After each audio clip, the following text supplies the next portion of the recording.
Hello everyone, my name is Sarah Itkin. I'm a psychic medium, angel channel, and intuitive healer.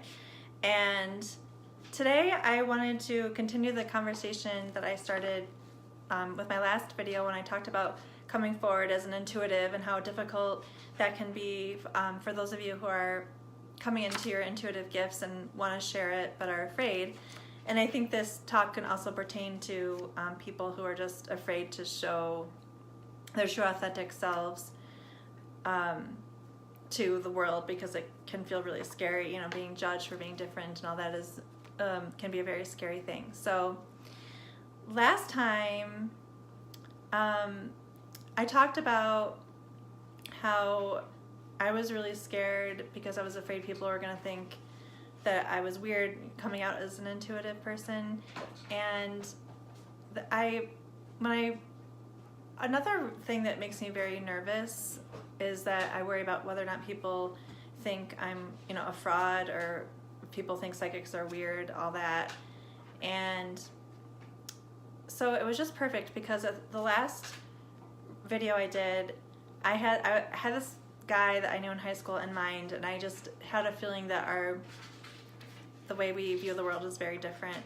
And he popped in, and I felt like I just wanted to direct this video to him almost, because I would love to reach people who have different perspectives than I do, because then we can understand each other better and maybe appreciate each other's differences. And he ended up posting an article about how our research study that was done proving that psychics weren't real. So I just thought that was really funny, because if he could only see that I was thinking about him before I started the video, then he would believe that I was psychic. But then it all comes down to is that it doesn't matter, because I'm doing this work, and those of us who are, you know, those of you who are intuitives, we're really doing this work because we want to help people. And it's really easy for our egos to get involved and to be afraid of what people might be thinking about us because we're so different. For me, I remember in the beginning when the whole thing about people thinking that I'm a fraud was really up for me, and it still is. I was afraid. I mean, I think the number one reason why I get nervous still during readings, or why I was absolutely terrified to give my first reading when I first started, was that I was afraid people would think I'm fake if I didn't give, you know, an entirely accurate reading. And so I think it's important for us to embrace the fact that, yeah, there are people who really don't believe that psychics are legit. The people believe that psychics are con artists or whatnot, and but that's okay, right? We have to remember it's okay, because those are not the people that we're necessarily going to serve. I have to remind myself of that all the time. And going back to, so I want to talk a little bit about research, you know, people trying to prove whether or not psychics are real. So the article that this guy posted on the comments under my last video was an article done by Smithsonian Magazine, and it was a study where they chose 2 psychics and tested them to see if they could pick up on certain things, and the psychics could not pick up on whatever it was they were supposed to. So in the article they said that meant psychics weren't real. But I know from a scientist perspective, even though I'm not good at science, I never was, that's not the way my brain works. I appreciate science so much because true science is conducted without bias if you're going to conduct an ethically based research project. So with this article, they talk about how they only investigated 2 psychics, but it's my understanding that in order to conduct a decent research study, that there should at least be 12 subjects in your study. And trying to figure out, you know, to study science, scientifically prove whether or not psychics exist is just very difficult because of the other standards that are involved when you're supposed to when you do research. And I'm not going to go into that because I don't fully understand it, but I just do know that I was asked to do a documentary, be part of a documentary, and I am really excited about it because it's a really amazing project, and I was so anxious at first about it because I was like, oh, what if people watch it? They're gonna think that maybe I was coached beforehand, or that that I'm a con artist, I'm lying, I'm being coached. And then I realized again, it's like, it doesn't matter. And I think for those of you who are doing this line of work, it's just a constant reinforcement. It doesn't matter if people don't believe it exists. And it's not our position to try to prove that we are legit. I mean, of course, unless that's what you feel like your mission is. I just feel like my mission is to help people who are open to it. And I don't want to try to convince somebody who is skeptical that psychics are actually a thing, and because I feel like I want to respect their opinion, but it's also hard for me to try to give a reading to somebody who's skeptical because it triggers my nerves, because I feel like I'm being tested, and I think, most people don't enjoy the feeling of being tested. So, and it also actually makes it harder for a psychic to read someone who is testing him or her. There have been times where I haven't been able to read people, and I freaked out and I Googled it. Why can't I give perfect readings all the time? And this other psychic wrote that it's impossible for a psychic to give everybody a perfect reading. Some people are hard to read, and a common reason why people can be harder to read is because they're kind of shutting themselves down because they want you to prove to them that you're picking up on true aspects of themselves. So it makes it harder to read somebody who isn't fully open. And I just don't feel like putting myself in that type of position. But if somebody is skeptical and open at the same time, then of course I'm happy to give that person a reading. People have tried. This last summer I was sitting on Pearl Street in Boulder, and someone came up to me and said that if I proved to her that I was good enough, then she would pay for me to give her a reading. And I was just like, no, I love myself too much. Why would I? First of all, I respect my work, and I want other people to respect it, but I don't want to put myself through a situation where I feel like someone is going to be judging me so harshly, because she can go get a reading from somebody else, you know what I mean?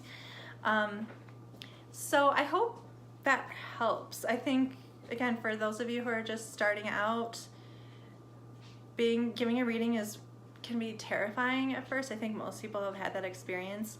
My teacher told me, I was doing, the first time I did a psychic fair in Rochester. That's a psychic fair is when people come and there's a lot of psychics in a room, and then people can choose to get mini readings from different psychics. And I was so terrified for my first fair, so scared. I didn't sleep. And my teacher said it's kind of like when you're asked to perform in a play, but you're given your lines right before you're supposed to go on stage, and that's kind of what it feels like, because you're sitting in front of a person just relating to them in a normal way, and then suddenly you switch into your third eye mode and then give them a reading, and it's scary because you don't know what's going to come through.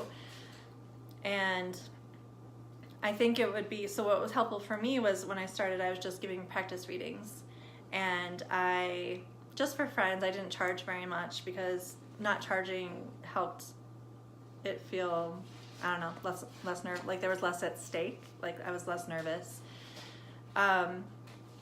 So yeah, I hope that helps for those of you who are still kind of feeling a little bit shy about coming out there and stating who you are and what you have to offer. And I don't want to, I guess I just always want to welcome dialogue with people who have different opinions as I do. And I think it's really healthy and important. And if you're watching this and you feel that what I'm saying, you don't agree with, I really appreciated how the guy just posted the link to the article, and he wasn't disrespectful. He was trying to share his opinion in a way that felt, I guess, objective to him. And I appreciate that, because I see so many times, on Facebook, people will post something about racism or sexism or anything, politics, or anything that might have the slightest little bit of controversy to it. And people write terrible, terrible comments and say awful things. And I would love for people who maybe don't see life in the way I do, if whatever I say sparks some sort of opinion, and if you were to share that in a respectful way, I appreciate it. Maybe we could have like a little dialogue about it, because I think that's how we can learn from one another, and how we can heal differences is just by listening to each other respectfully and then engaging in conversation about it. And so now I wanted to move into, I was inspired by a reading I just did, a woman, and it's on the same topic, because this young woman, she is only 18, and she has felt really connected, really intuitive her whole life, but hasn't quite been able to put a finger on it. And she told me that she had been feeling her grandmother, but thought that she was schizophrenic because she could hear her grandmother speaking to her. And so she's not schizophrenic. She was hearing a voice, and it was her grandmother's voice. And of course, if you're going to look up and diagnose somebody with schizophrenia, one of the symptoms is hearing voices. But I want people to really be clear on the differences of hearing the voice of a spirit as opposed to having severe mental illness like schizophrenia.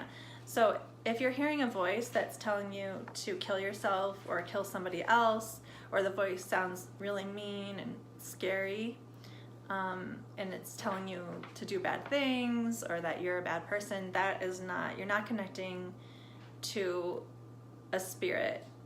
You are having I don't want to call it psychotic episode, because that sounds, I don't know, it sounds like that's a very stigmatized word, but you are experiencing a symptom of a mental health problem. So the difference is if the voice is harmful and scary. But if you're hearing a voice of a loving spirit, then you're not having, in my mind, you're not having a auditory hallucination or anything like that. You're just connecting. And in our culture, when we talk about mental health, many symptoms of being, crazy are being, I don't know, like different, right? So I can see, many of the symptoms of being crazy, I guess you could say, matches a person who is psychic or, channeling angels. It's like we are hearing things outside of ourselves. We are tapping into, we're seeing things that are not in physical form. But we need to shift the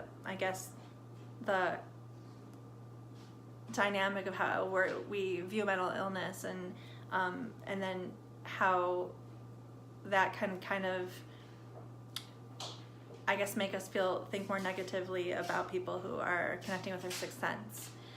So it can be very overwhelming, though, if you are constantly hearing voices of spirits and you're trying to be present in your daily life. So if that happens, then you can just tell the spirits that you would like them to come in on your own terms. I feel very lucky for me. I don't see spirits walking around all the time. I don't hear them. And I don't pick up psychic information hardly ever, unless I'm tapped in, unless I get myself into like a meditative zone.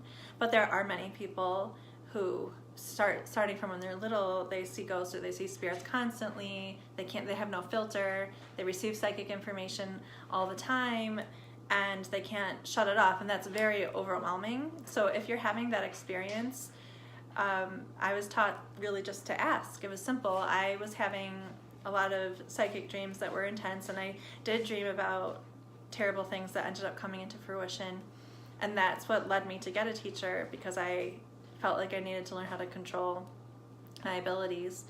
And she simply told me just to ask the angels and everybody to stop sending me information that is stressful for me to receive. And so I did, and I don't have any terrible psychic dreams anymore, except for when, sorry, I'm about to get political, but I did have a terrible psychic dream about Trump being elected as president, and that was the last bad dream I had that ended up coming true. So just ask to have a filter, and don't be afraid. Don't be afraid if you are suddenly opening up. As you open up more, that you start to hear more, you start to pick up more. You're just, I think it would be helpful for you maybe to talk to other people who are intuitive, so that you know you're not experiencing something crazy, or that you're not having a mental health breakdown. And I would love to work with you. Thank you, everybody. Have a good night.